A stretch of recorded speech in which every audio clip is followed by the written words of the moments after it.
La question de l'autonomisation des femmes et des personnes vivant avec un handicap constitue l'une des priorités des plus hautes autorités de la transition.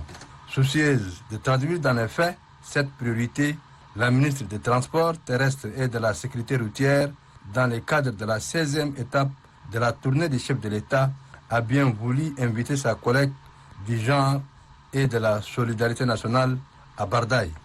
Amina Priscille Longo et Fatima Goukouni Wedei ont échangé sans intermédiaire avec les femmes du Tibesti. C'est pour accueillir leurs doléances en vue d'apporter des solutions idoines.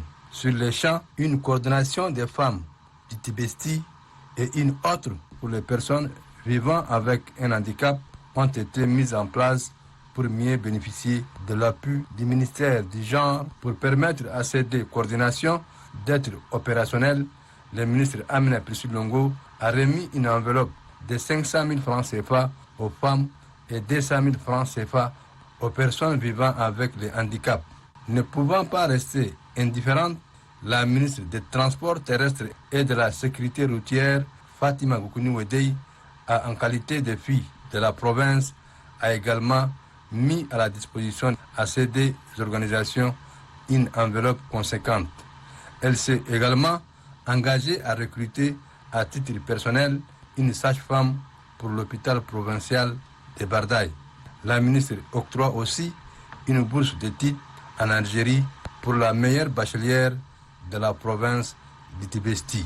Se félicitant de l'organisation de ces serres, la ministre du Genre et de la Solidarité nationale, Amina Priscille Longo, encourage les femmes du Tibesti. Pour sa part, la ministre des Transports a insisté sur l'éducation des enfants et surtout de la jeune fille. Le préfet du département de Bardaï, représentant le gouverneur de Tibesti, remercie les deux membres du gouvernement pour leur initiative et promet de veiller pour que la mise en place de ces deux coordinations soit effective. Les citoyens de la province du Tibesti sont absolument ravis et fiers du déplacement du chef de l'État dans le cadre de cette tournée régionale qui leur a vraiment permis de mettre en exergue leurs préoccupations, leurs difficultés quant aux moyens qui leur permettent tout simplement de se développer ici.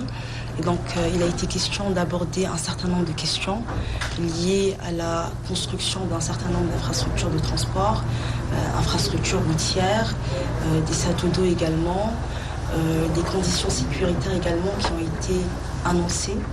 Et donc tout cela a été très très bien compris par le président de transition, le général Mohamed Idriss Déby Itno, qui a très rapidement posé un certain nombre d'engagements forts qui ont rassuré dans un premier temps la population de la province de Tibesti, qui leur ont également donné du courage et de l'espoir quant aux différentes initiatives prochaines. Nous remercions très sincèrement le président de la République pour cette visite. En tant que jeunes, nous tenons à le soutenir dans toutes ses actions. Nous fondons surtout l'espoir sur notre président pour le développement du Tibesti. C'est une grande fierté de voir le chef de l'État visiter notre province. Nous allons nous lever comme un seul homme pour l'accompagner dans sa noble mission. Ah oui, les jeunes, même les militaires sont très contents hier.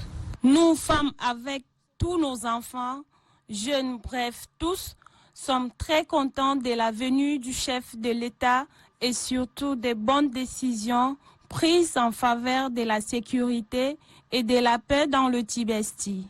Nous prions Dieu de guider ses pas pour le développement de notre pays.